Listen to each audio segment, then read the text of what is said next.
खे ॿुधाइनि था पिया त शाह भेटाई असांजो हुयो, कलंदर लाल शाहबाज़ असांजो हुयो, मखदूम नूह सरवर असांजो हुयो, मखदूम बिलावल असांजो हुयो, जेके सूफीज़म जी ॻाल्हि कंदा हुया।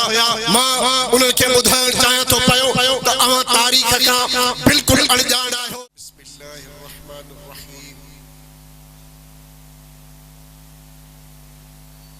वहाज़ल बलदिल अमीन सदक़ल्लाहुल अलीयुल अज़ीम।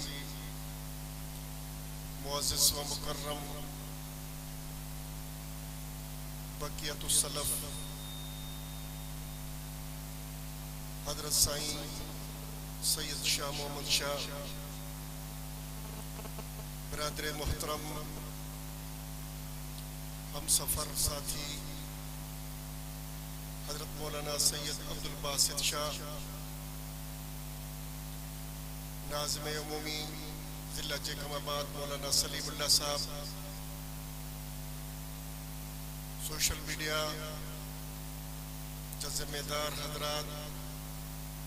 बिरादर मोहतरम अब्दुल बासित, स्टेज ते वेठल उलमाए किराम ऐं शुरकाए कॉन्फ्रेंस। अॼु जी हिन कॉन्फ्रेंस जो उनवान ख़त्म नबूवत आहे, जंहिं ते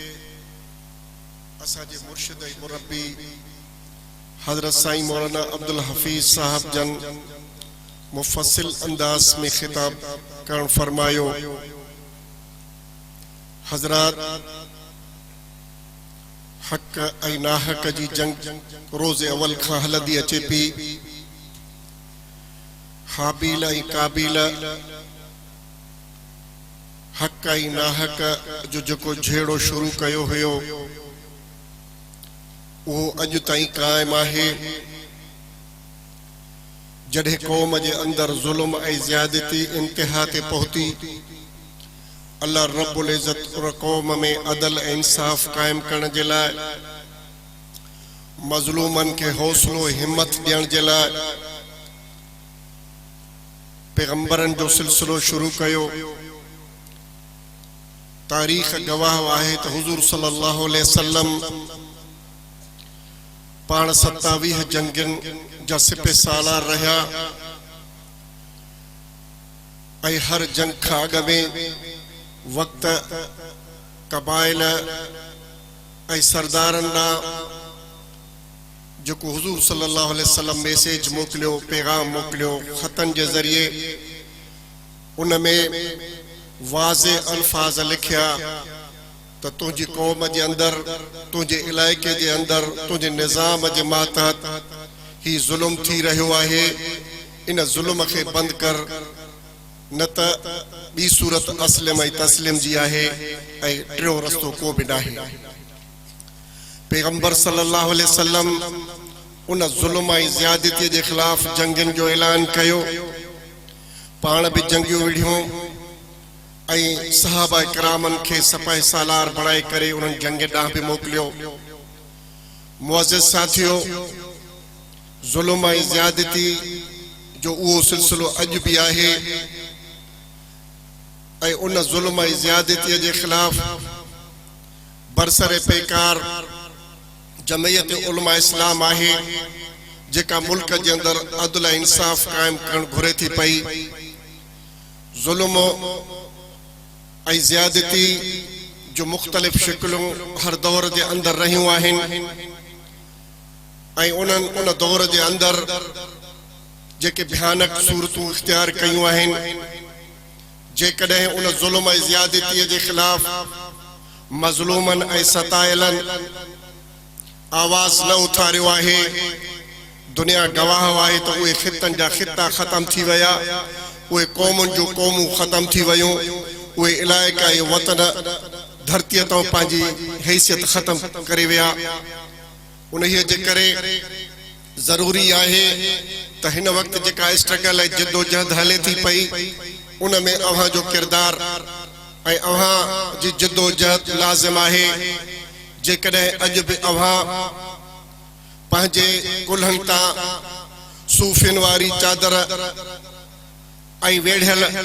गोॾनि में पंहिंजो कंध कढी करे ऐं ॿाहिरि न निकितऊं त यादि रखो तारीख़ लिखंदी त हिकिड़ी क़ौम सिंधी क़ौम बि हुई जेका पंहिंजनि हक़नि जे लाइ आवाज़ न उथारियो, ज़ालिमनि जे ख़िलाफ़ आवाज़ न उथारियो, बल्कि हर वक़्तु उन्हनि ज़ालिमनि जा साथारी रहिया, ज़ुल्म जा साथारी रहिया ऐं उहा क़ौम पंहिंजो वजूद विञाए वई। अव्हां खे अव्हां जे वजूद जी अल्लाह रब्बुल इज़्ज़त खे का बि परवाह न रहंदी। वाज़े तौर ते चयो अथई जेकॾहिं तव्हां हक़ जो साथ न ॾिनो, जेकॾहिं तव्हां मज़लूमनि जो साथ न ॾिनो, जेकॾहिं तव्हां इंसाफ़ जे लाइ जिदोजहद न कई त आउं ॿी क़ौम पैदा कंदुसि, पर जेकॾहिं उन बि कमु न कयो त मां फासिकनि ऐं फाजिरनि खां बि कमु वठी करे पंहिंजा मक़ासिद हासिल करे सघां थो। उन्हीअ जे करे ज़रूरी आहे त असां पंहिंजी अगूर निंड मां उथी करे हालतुनि जो जाइज़ो वठूं ऐं अहिड़ी जंग जोटियूं जंहिंसां ज़ालिमनि खे दीवारनि सां लॻाए छॾियूं, ज़ालिमनि खे ज़मीन बोस करे छॾियूं। यादि रखिजो अव्हां जी ताक़त, अव्हां जी क़ुवत तमामु वॾी आहे। पंहिंजी हैसियत खे सम्झो। अल्लाह तबारक व तआला अव्हां खे हिकु अज़ीम मक़सद जे लाइ पैदा कयो आहे। अव्हां दुनिया जी रिढुनि ऐं बकरियुनि जियां पंहिंजी ज़िंदगी न गुज़ारियो, बल्कि अव्हां खे जेका ज़िंदगी गुज़ारणी आहे उहा बहैसियत के इंसान जे, बहैसियत हिन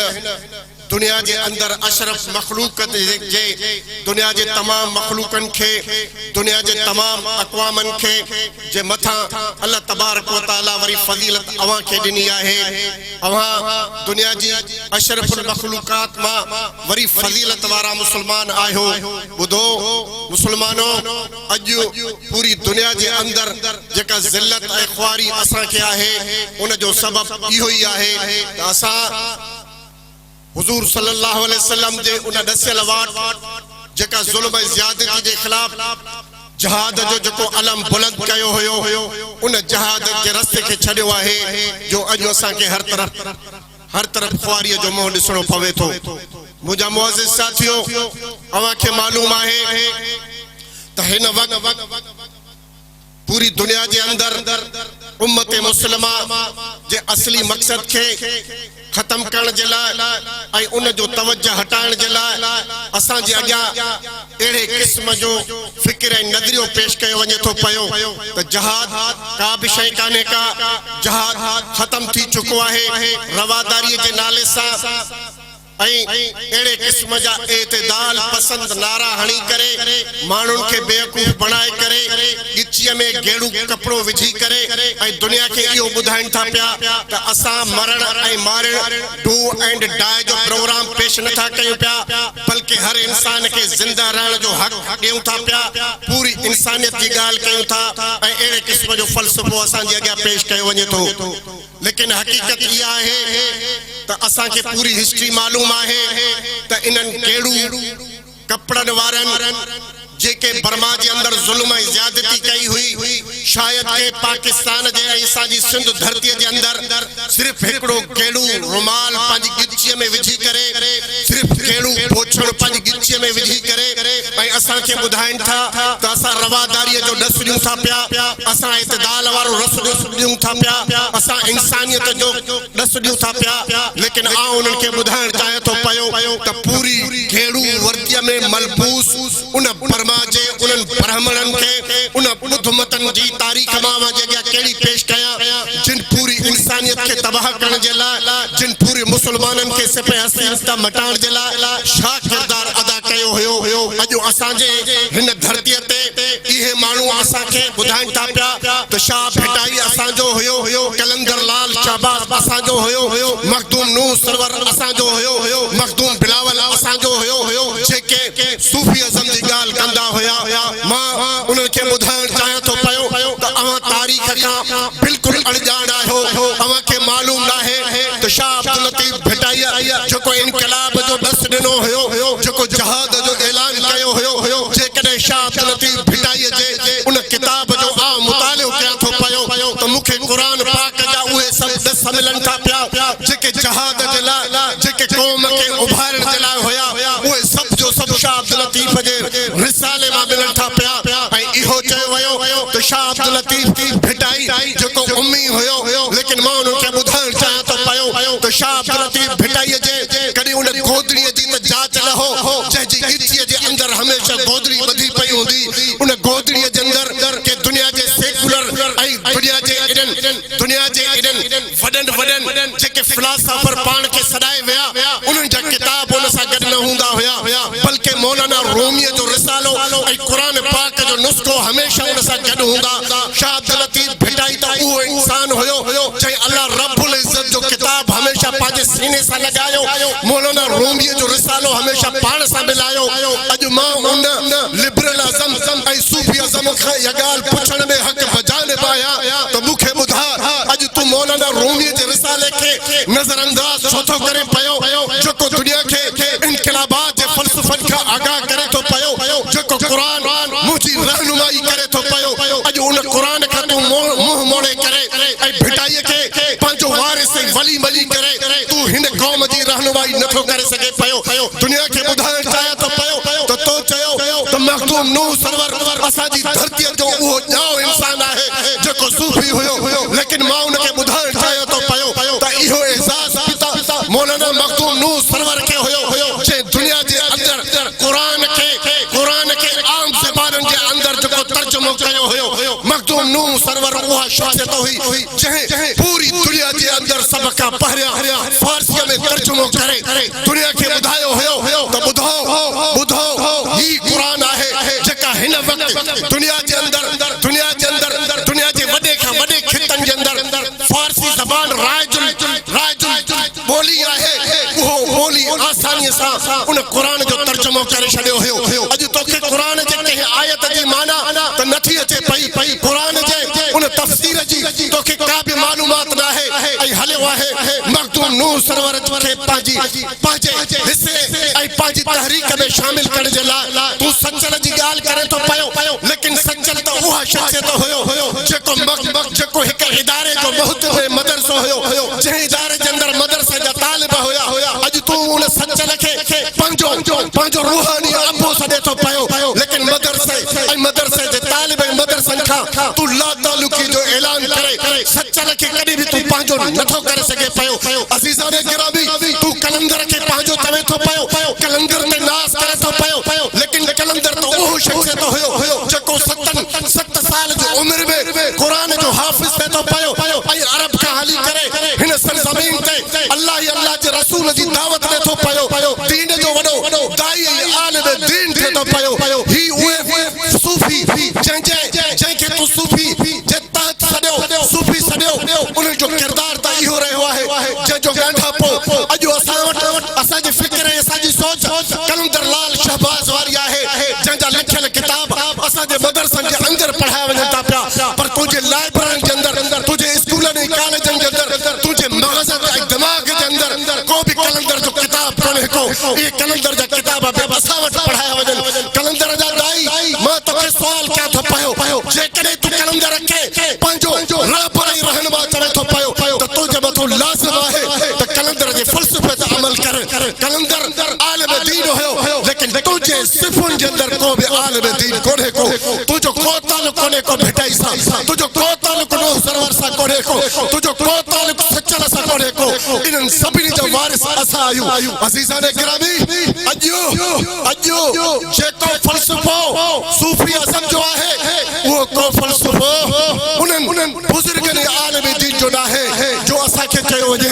भिटाई जी धरती है सच्चल जी धरती है असा के कयो वजे त ही बुजुर्ग ने वले जी धरती है त अल्हम्दुलिल्लाह असा जी ने सरजमीन ते अज भिटाई सच्चल नूह आई इनन बुजुर्गन मखदूम बिलावल जी जगह धरती है उन जा पैरोकार जकड़ा है त इहे आलिम दीन है ये आलिम दीन उनन जे पैरोकारी ते हली करे वक्त जे हाथ बन जाए अखिन में मिलाए करे विढ़ंता पिया मां तो का पुछण चाहे तो पयो अज दुनिया ते अमेरिका पूरी दुनिया जे मतो जुल्म ज्यादती तो करे तो पयो पूरी अक़वाम पूरी कौम पूरी दुनिया जी कौम अमेरिका जे अताब का खाली कोन के अमेरिका पूरी दुनिया ते जुल्म ज्यादती करे तो पयो तो पो सिंध जा सूफियो तहां अमेरिका ना वाधायो था पिया अमेरिका असा के जवाब दे अमेरिका मुझ कौम के आजाद कर जेका अमेरिका पूरी दुनिया ते पूरी धरती ते खिते ते वने तो पयो तो अमेरिका उते जुल्म ऐं ज़्यादती जा रक्त जो नदियूं वहे तो पयो अज मुझी कौम जा हे लीडर ही नेशनलिस्ट ही कौम परस्त ही लिबरल लड़ने वाला अमेरिका ने वजह था तो अमेरिका मुझे कौम के आजादी दे दो लेकिन मैं उनका पूछल चाहे तो पयो तो मुखे बुधा अमेरिका दुनिया के केड़े खिते के आजादी दी अमेरिका पाजे मफादात दुनिया के उन पुरअमन खितन के बिन लखते जिगरन में तकसीम करे छड़ियो सूडान के अंदर पाजे ईसाई के आजादी देने जे सूडान के तकसीम करे छड़ियो तैमूर के तकसीम करे छड़ियो ओपर ओला तैमूर के बिन हिस्सन में तकसीम करे छड़ियो आहे अज कोरिया के मुल्क के बिन हिस्सन में तकसीम करे आपस में पाण में जंगियूं कराए तो पयो पाजी हथियारन की मंडी पूरी दुनिया के अंदर सब का वधिक अमेरिका में हलती पई लेकिन पाकिस्तान ऐसा जो सिंध जो सूफी उन अमेरिका के चले तो पयो तो इंसानियत जो दर्स ॾियो था पिया तू इंसानियत के दर्स दिला अमेरिका ने वजह तो पयो जे हथियार की मंडी पूरी दुनिया के अंदर सरेआम हलती पई वो केड़ो सा के सूफीज़म जो सबक ले सके तो पयो बुधी छड़ियो अज अमेरिका सा अखियों अखिन में मिलाई करे मखदूम बिलावल थियो अंग्रेज सा अखियों अखिन में मिलाइण वारो जे करे को सबक इसबाक आहे तो वो असा जे जमात के अंदर आहे असा जे फिक्र फलसफे के अंदर आहे याद रखजो मरदा से मिट्टी में हलिया विदा से लेकिन जहाद के फलसफे ता कदे भी विचडान नथा करे सको मता समझो तो मुझे इन फिक्र जा मराकज़ मदारिस मौलाना मोहम्मद कासिम नानूतवी जे जो बुनियाद रखो हो वाज़े तौर ते चई छड़ियो है अंग्रेजों मेरे मदरसे की ईंट से ईंट बजा दो लेकिन आजादी के नारे से हम दस्तबरदार नहीं होंगे उन आजादी जे जिद्दोजहद जा बांधड़ा आहियूं वो आखिर दावाना अल्हम्दुलिल्लाहि रब्बिल आलमीन।